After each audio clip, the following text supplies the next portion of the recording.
मैं खाना बना रहा हूँ, उस वक्त तो मेरे अंदर बहुत ज्यादा रेजिस्टेंस होता है, मेरे को लगता है मेरे को ये पढ़ना चाहिए, पढ़ना चाहिए, ऐसे होता है। तो मेरे को लगता है ये ऑलमोस्ट सिमिलर ही है।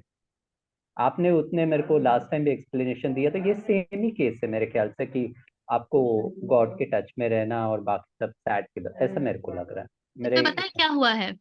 इस पूरी प्रक्रिया में एक कॉन्सेप्ट बन गया है कि गॉड के टच में रहने का मतलब क्या है, ईश्वर के साथ रहने का अर्थ क्या है।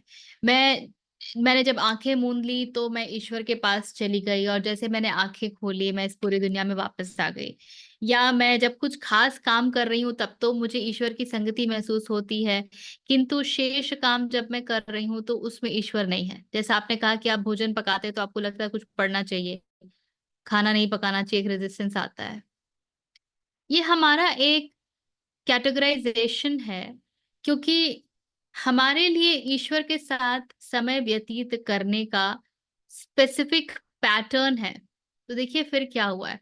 फिर ये हुआ कि हम सीमित हो गए, हम अपने पैटर्न में चले गए और हमने ईश्वर तत्व को भी उस पैटर्न में बांध दिया। जैसे कि जब हम आंख मूंदेंगे तब तो हमें ईश्वर का सानिध्य प्राप्त है, किंतु जैसे ही हम आंख खोलेंगे वो सानिध्य खत्म हो गया। या जब आप पढ़ पढ़ रहे हैं कुछ तब तो ईश्वर का सानिध्य है, किंतु जैसे ही आपने आंखें खोली वो सानिध्य टूट गया।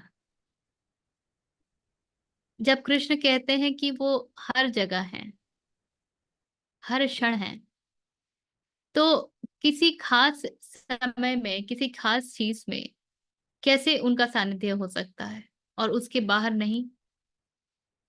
तो प्रश्न तो उस मन का है जो ये तय करता है, ये निर्णय लेता है कि ये समय का मतलब मैं सानिध्य में हूं और ये समय का मतलब मैं सानिध्य में नहीं हूं। कि हम हमारी परिभाषा है ना।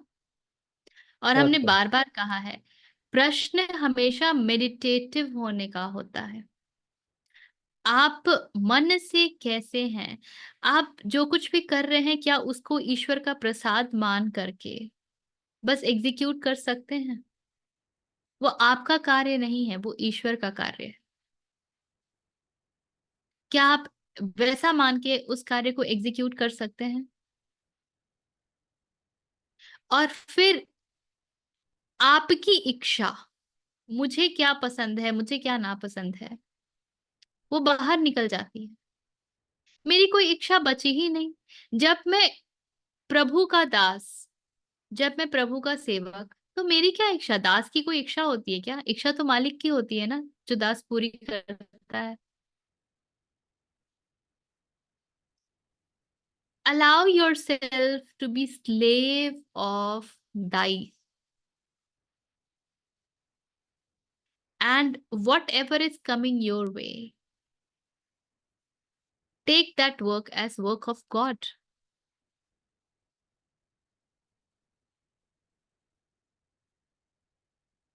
तो दोस्तों के साथ बैठ करके गप मारना आप अपने आप बंद कर देंगे, because that can't be work of God. आप समझ चुके हैं अब तक कि ईश्वर का कार्य का क्या अर्थ होता है। उसमें तो हम टिटिलेशन ढूंढ रहे होते हैं ना, हम अपनी इंद्रियों के लिए प्लेजर्स ढूंढ रहे होते हैं। जब हम मस्ती कर रहे होते हैं, पिक्चर देख रहे होते हैं, शॉपिंग कर रहे होते हैं, तो जो आवश्यकता है वो किया, किंतु उसके आगे सेंसरी प्लेजर्स में इंडल्ज हो गए, फिर तो जिसको हम कहते हैं ना आंखें सेकना, कान सेकना, फिर तो हम अपने में फंस गए, माया में फंस गए। तो मेडिटेटिव रहने का अर्थ क्या है? मेडिटेटिव रहने का अर्थ है कि मुझे ये पता हो कि मैं जो कुछ भी जीवन में कर रही हूँ वो मुझे कृष्ण की ओर समीप ले जाता है या मुझे उनसे दूर करता है। मेरे दिमाग की खटपट बढ़ती है या घटती है? मेरा मन और सरल हो रहा है या मेरा मन और कॉम्प्लिकेटेड हो रहा है और दांवपेच लगा रहा है? कैसा हो रहा है? बहुत बेचैनी है कि अरे ये नहीं हो रहा, अरे वो नहीं हो रहा है, या फिर एक इजीनेस है जीवन में। जब तक हम अपने अनुसार कुछ चाहते रहेंगे ना, बेचैनी इनएविटेबल है, अपरिहार्य है। लेकिन अपने आप को आप उनके हाथों में एक इंस्ट्रूमेंट बनने दे दें। अपने आप जो उचित कार्य हैं वो होंगे, जो उचित कार्य नहीं है वो नहीं होंगे।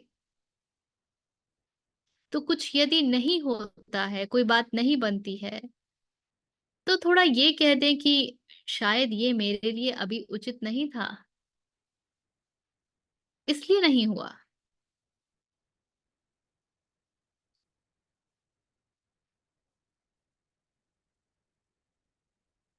मुझे ना मेरी रेकी ग्रैंड मास्टर से कुछ सीखना था, तो उन्होंने कहा था मुझे मई जून में आने के लिए।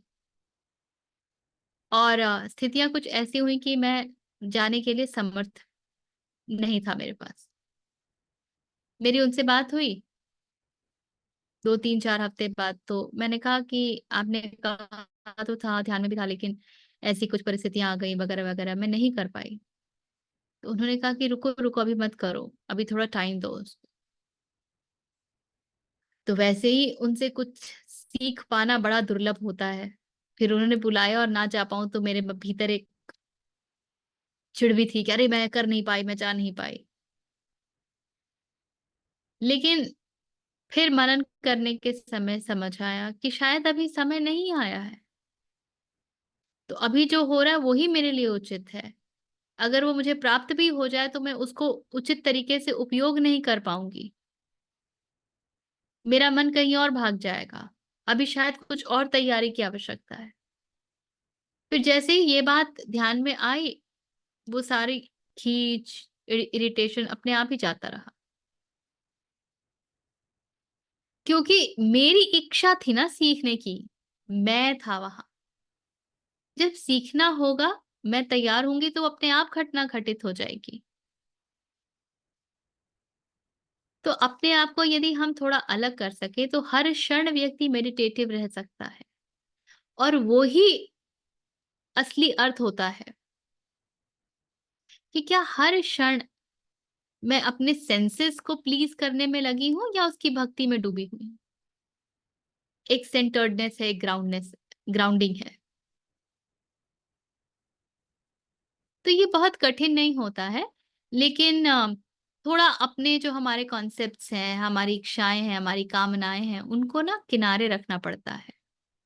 वो यदि हम कर पाते हैं ना तो काफी सरल हो जाता है। ठीक है, इसमें कुछ और प्रश्न आगे आ रहा है क्या? नहीं, मेरे को कुछ एक 2 3 लाइनें सिर्फ याद आ गई जब भी आप ये बता रहे थे तभी। हम्म। मतलब कुछ दिनों पहले एक ना आचार्य जी का एक आर्टिकल पढ़ रहा था जहाँ पे वो आलस के बारे में बता रहे थे। आलस हम्म। माने क्या होता है। तो बहुत ही बढ़िया चीज मेरे को दिखी थी, और काफी बार जैसे आपने लास्ट टाइम भी मेरे को बताया था ना, कि जब मैं पढ़ रहा हूँ ना तो पढ़ रहा हूँ कभी वो अहंकार को एक ना ऐसे, हाँ मेरे को कुछ तो भी सीखने को मिला।